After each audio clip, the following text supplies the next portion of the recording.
अस्सलाम वालेकुम and welcome back to my YouTube channel. I hope everybody is having a great Ramzan. आज मैं debunk करने वाली हूँ सहरी मिथ्स।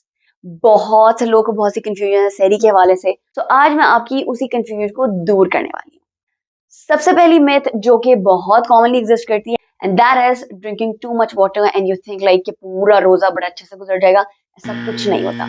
वो लोग जो बहुत ज्यादा पानी पीते हैं अपनी सहरी के दौरान और सहरी के बाद भी जब तक फजर का टाइम नहीं हो जाता and they keep on drinking water, वो सिर्फ और सिर्फ अपने टॉयलेट विजिट्स बढ़ा रहे होते हैं and nothing else. So just keep this in your mind. अगर आप लोगों को डिहाइड्रेशन का मसला है तो उस चीज को हम हल कर सकते हैं अपनी सहरी को सही तरीके से करके और अपनी अफ्तारी को इतना रिच ऑफ न्यूट्रिएंट्स बना के जिससे हमारी बॉडी डिहाइड्रेटेड ना हो। मिथ नंबर 2 ये है कि आप राइट आफ्टर सहरी वॉक करेंगे तो आपका पता नहीं कौन सा मैजिकल वेट लॉस हो जाएगा। ऐसा कुछ नहीं होता।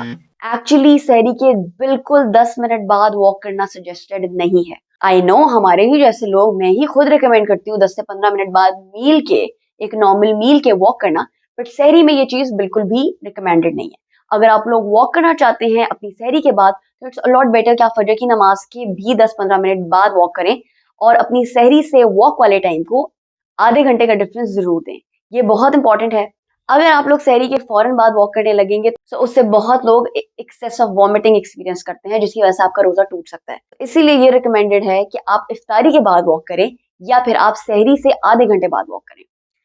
Myth number 3, which is a very commonly existing myth, and that is that you need to eat a lot of food और उसके बाद आप बहुत चिल हो जाएंगे, आपका रोजा बहुत अच्छे से गुजरेगा। वो लोग जो एकदम से अपने आप को बहुत हैवी कर लेते हैं, they keep on eating और उसमें शुगरी आइटम्स भी होते हैं और उसमें फ्राइड आइटम्स भी होते हैं। इन सब चीजों को खाने से एक्चुअली जो प्रॉब्लम होती है वो ये है कि आपकी बॉडी में खाना तो उतना ही जा सकता है जितना जा सकता है, और वो जो एक्सेस फूड है वो आपकी बॉडी निकालेगी या तो वॉमिट के थ्रू या फिर मोशन के थ्रू। बहुत से लोग एक्सपीरियंस करते हैं वॉमिटिंग और डायरिया अपनी सहरी के बाद। सो इसलिए ये बहुत जरूरी है कि आप इस मिथ को हमेशा के लिए खत्म करें और उतना ही खाना खाएं जितना आपको सहरी में रिकमेंडेड है। और मैं इंशाल्लाह अपनी नेक्स्ट वीडियो में ये भी बताऊंगी कि आपको सहरी किस तरीके से करनी चाहिए, कौन से खाने आपको सहरी में लेने चाहिए जो पूरा दिन आपको बहुत ही ज्यादा एनर्जेटिक रखेंगे। Myth number 4, taking fats in your suhoor is actually going to keep you full for a longer period of time. देखें, ऑल्दो फैट्स का ये नेचर है कि वो आपको काफी देर तक फुल रखते हैं, लेकिन अनहेल्दी फैट्स का ये भी नेचर है कि वो आपकी बॉडी में एक्सेसिव फैट्स जमा करते हैं। आपकी बॉडी में विसरल फैट भी बढ़ता है, एब्डोमिनल फैट भी बढ़ता है। सो इसलिए फैट्स को करें साइड पे और अपनी डाइट में प्रोटीन को ऐड करें। बेस्ट सहूर वो है जिसमें प्रोटीन्स होंगे। अगर आपकी डाइट में प्रोटीन है so it is going to be really helpful for you. ये आपको काफी देर तक एनर्जेटिक भी रखेंगे और इनके अंदर मौजूद हेल्दी फैट्स आपके पूरे रोजे में आपको बहुत अच्छे तरीके से एनर्जी भी प्रोवाइड करेंगे और आपकी बॉडी में, क्योंकि प्रोटीन उस तरह से स्टोर नहीं होता जिस तरह से फैट स्टोर होता है, तो ये आपकी बॉडी के और बहुत से फंक्शंस के लिए बहुत ज्यादा वाइटल रोल प्ले करेंगे। So yes, these were few myths that people had about sahur. So I wanted to make this clear to everyone कि ये myths आपको कभी भी हेल्प आउट नहीं करेंगी।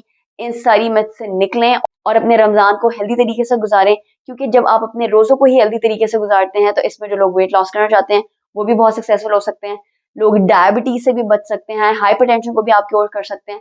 इसके अलावा बहुत से हार्मोनल इश्यूज आपके सही सहूर और इफ्तार से ठीक किए जा सकते हैं। And I am not just talking about this, I have already experience this, my clients have experience this. इसलिए आप इन मिथ्स को हमेशा के लिए छोड़ दें और उस तरीके से सहरी करें जिस तरीके से सहूर करने से आपको बहुत ज्यादा फायदा होगा और आपका रमजान बहुत अच्छे तरीके से गुजरेगा। I hope you found this video helpful. If you did, give it a thumbs up.